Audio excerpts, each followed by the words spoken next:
So hello everyone, welcome back to new video. So గుడి దర్శనం అయిపోయింది. ఏ గుడి అంటే మీరు thumbnail లో చూసే ఉంటారు.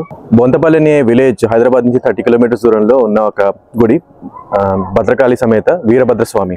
సో వీరభద్రస్వామి గురించి, భద్రకాళి అవతారాల గురించి నేను ముందు చెప్తాను, కానీ ఫస్ట్ అయితే గుడిని దర్శనం చేసుకుందాం. సో గుడి వెనకాల కూడా ఒక హిస్టరీ ఉంది, అది కూడా మనం తెలుసుకుందాం.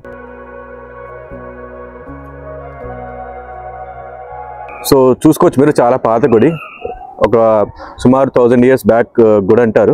1000 years ఓల్డ్ గుడి. సో చాలా ప్రాచీనమైన గుడి. It's very old temple located in Bonthapalli village, which is like 30 kilometers from the area we are living in Hyderabad. So you can say like roughly like 40 to 50 kilometers or 30 to 50 kilometers from Hyderabad. So ఈ గుడి వెనకాల మనం చరిత్ర తెలుసుకుందాం. చాలా కాలం ముందు ఒక గ్రామంలో ఒక మేకల కాపరి ఉంటాడు. మేకల కాపరి నడుచుకుంటూ వెళ్తుంటే ఒక శబ్దం వస్తుంది. ఆ శబ్దం విని ఏంటో అని చూస్తే వెనకాల వీరభద్రస్వామి కనిపిస్తారు. అప్పుడు అదొక చిన్న గుడి అనమాట. నాకు ఈ ప్లేస్ నచ్చట్లేదు, నాకు వేరే చోట తీసుకెళ్ళమని చెప్తారు అనమాట. చెప్తే అతను భుజం మీద వేసుకొని తీసుకెళ్తూ ఉంటాడు. ఎప్పుడా తీసుకెళ్ళమంటారంటే, నువ్వు అలసిపోయిన తర్వాత నేను తీసుకెళ్ళు, అలసిపోయాక నేను అక్కడ వదిలేసి అంటారు. సో అతను అలా తీసుకెళ్తూ ఉంటే అలసిపోయిన తర్వాత వదిలేసిన ప్లేసే ఈ బొంతపల్లి అనమాట. సో బొంతపల్లిలో దింపిన తర్వాత వీరభద్రస్వామి అంటారు, నువ్వు ఇక్కడి నుంచి ముందుకు వెళ్ళిపో, కానీ వెనకాల మాత్రం చూడకు అని చెప్తారు. సో తెలిసిందే కదా, అతను ఏం చేస్తాడంటే వెళ్తూ ఉండగా ఎందుకో సడన్ గా వెనక్కి చూస్తాడు. చూడంగానే అతను ఇంకా ఒక విగ్రహం లాగా, స్టాచ్యూ లాగా మారిపోతాడు.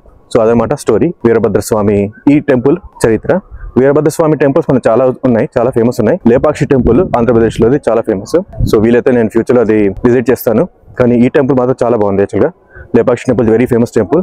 ఇది ఎక్స్పెక్ట్ చేయాలా ఇలా ఉంటుందని, కానీ చాలా విశాలమైన టెంపుల్ ఇది కూడా.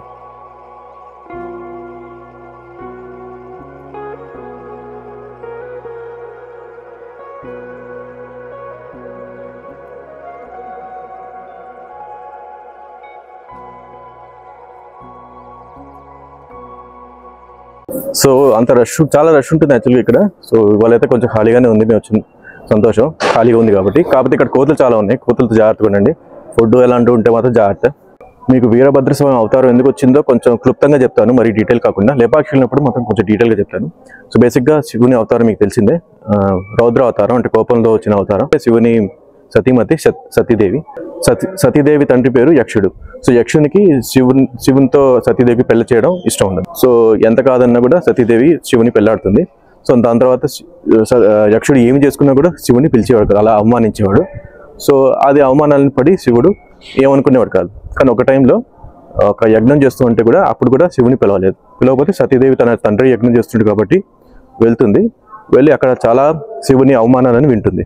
సో అవమానాలు విన్న తర్వాత సతీదేవి ఉండలేక అక్కడ ఉన్న అగ్నిలో దూకేస్తుంది. అప్పుడు శివునికి చాలా కోపం వస్తుంది. సో తన వెంట్రుకల్లో ఒక వెంట్రుకని తీసేసి పడేస్తే దాంట్లోంచి వచ్చే రూపమే ఈ వీరభద్రస్వామి రూపం. దాంతోపాటు భద్రకాళి రూపం కూడా వస్తుంది.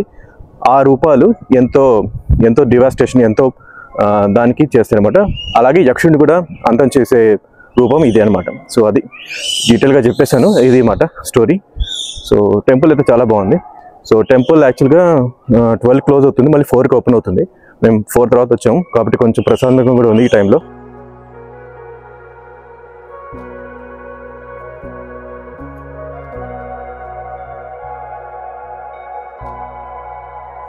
సో గుడి దర్శనం బాగా అయిపోయింది, హాయిగా ఉంది. ఎందుకంటే జనాలు కూడా ఎక్కువ మంది లేరు, ఎందుకు లేరో మాకు తెలియదు, కానీ సాయంత్రం వచ్చాము. సో ఓపెనింగ్ టైంకి వచ్చాము, మేబీ అందుకే. ఇంకా ముందు జనాలు వస్తారేమో. That's it for this video. మళ్ళీ నెక్స్ట్ వీడియో కలుద్దాం. But bye.